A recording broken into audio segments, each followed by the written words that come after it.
A ver, se supone que el final de la Segunda Guerra Mundial tenía que traer la paz, ¿no? Pues nada de eso. Lo que nos dejó fue un enfrentamiento global que duró 45 años y que definió por completo el siglo XX.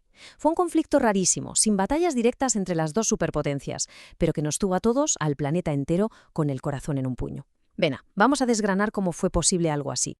Mientras luchaban contra el nazismo, los aliados, se mantenían unidos por ese enemigo común. Pero en cuanto cayó Berlín, esa unidad se hizo añicos. ¿Y la bomba atómica? La bomba no fue el final de la guerra. ¿Qué va? Fue el pistoletazo de salida a una nueva era de miedo, de una carrera armamentística como nunca se había visto. No trajo la paz, sino algo mucho más inquietante, el llamado equilibrio del terror. Y aquí está la gran pregunta, la paradoja de todo esto. ¿Cómo es posible? Una hostilidad total, abierta, que nunca llegó a estallar en una guerra cara a cara entre los dos gigantes. La clave está en una mezcla muy compleja de ideología, propaganda, guerras en países terceros y, sobre todo, una lógica nuclear que daba pánico. Vamos a ver cómo se fue tejiendo esta tela de araña. Lo primero es lo primero. Para entender la Guerra Fría hay que visualizar cómo el mapa del mundo, literalmente, se partió en dos. La desconfianza entre Estados Unidos y la Unión Soviética no es que tardara en llegar, es que apareció casi al día siguiente de celebrar la victoria. El nombre, por cierto, se lo debemos al escritor George Orwell y lo popularizó un político, Bernard Baruch. Y la definición es que es la clave de todo. Una guerra sin tiros, sin un enfrentamiento armado directo entre los dos grandes. La lucha se llevaba a otros campos de batalla, a través de otros países y en una escalada de tensión que no paraba de crecer. Y esta frase de Churchill es que lo resume a la perfección, es brillante. Ya en 1946, fíjate, lo veía clarísimo.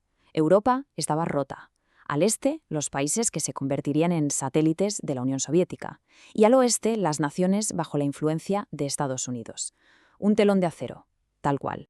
En el fondo del asunto, lo que había eran dos sistemas que no podían ser más opuestos. O sea, es que eran como el agua y el aceite. Por un lado, el bloque capitalista, defendiendo la democracia y la economía de mercado. Y por el otro, el bloque comunista, con su sistema de partido único y la economía totalmente controlada por el Estado.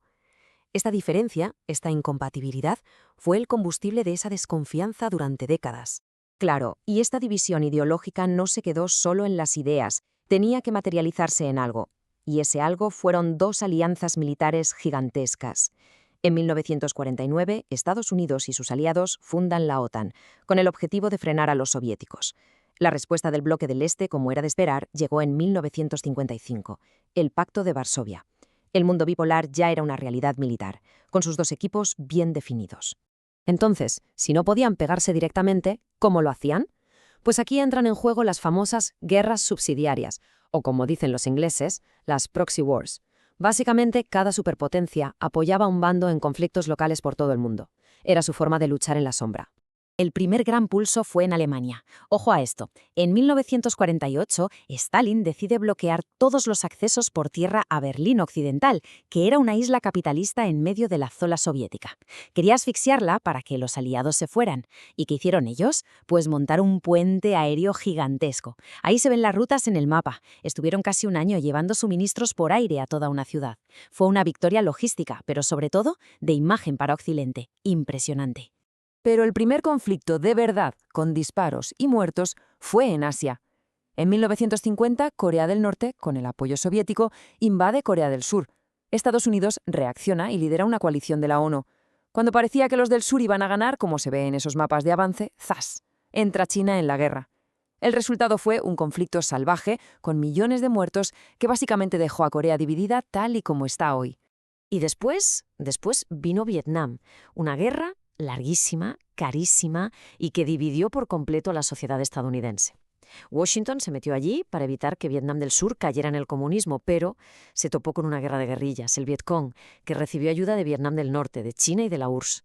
La retirada de Estados Unidos en 1973 se vivió como una auténtica humillación. Así que volvemos a la pregunta clave. ¿Por qué ninguna de estas guerras locales saltó a una guerra mundial? La respuesta es esto.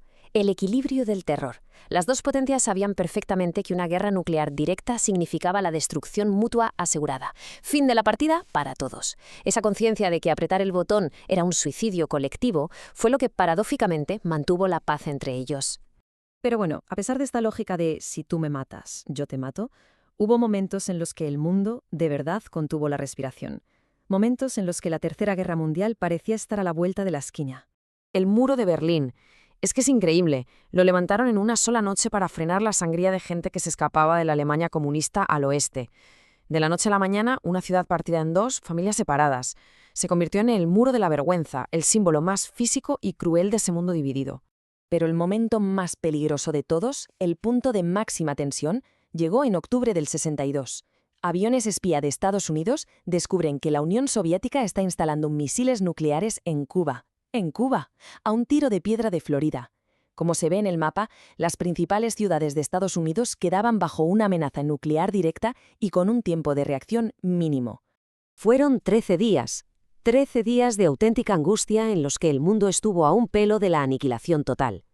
El presidente Kennedy ordenó un bloqueo naval a la isla. Las flotas de las dos superpotencias se miraban cara a cara, a punto de chocar. Al final, gracias a negociaciones secretas frenéticas, Khrushchev aceptó quitar los misiles a cambio de que Estados Unidos prometiera no invadir Cuba y retirara, en secreto, sus propios misiles de Turquía. El mundo respiró aliviado. El susto de la crisis de los misiles fue tan grande que en cierto modo relajó un poco las cosas. Se abrieron líneas de comunicación. Pero por debajo, el sistema soviético empezaba a tener unas grietas enormes que al final harían que todo se viniera abajo. A ver, en los años 80, la Unión Soviética tenía problemas por todas partes. La economía planificada no daba más de sí, estaba estancada. La invasión de Afganistán se había convertido en su propio Vietnam, un desastre sin fin. Por si fuera poco, las diferentes repúblicas que formaban la URSS empezaban a pedir independencia, y a nivel tecnológico ya no podían seguirle el ritmo a la carrera armamentística que proponía Reagan. Era insostenible. Y entonces, en 1985, llegó Mikhail Gorbachev, y todo cambió. Sus políticas, la glasnost, que era apertura política, y la perestroika, reestructuración económica, fueron como abrir una presa. Los acontecimientos se precipitaron a una velocidad de vértigo. El 9 de noviembre de 1989, la imagen que todos recordamos, cae el muro de Berlín. Y eso fue solo el principio. En 2 años, los regímenes comunistas de Europa del Este cayeron como fichas de dominó, hasta que en diciembre de 1991, la propia Unión Soviética desapareció del mapa. La Guerra Fría había terminado. De repente, ese mundo bipolar, con sus peligros, pero también con sus reglas del juego, ya no existía. Europa se reunificó, sí, pero también aparecieron un montón de conflictos nuevos y de retos que nadie sabía muy bien cómo afrontar.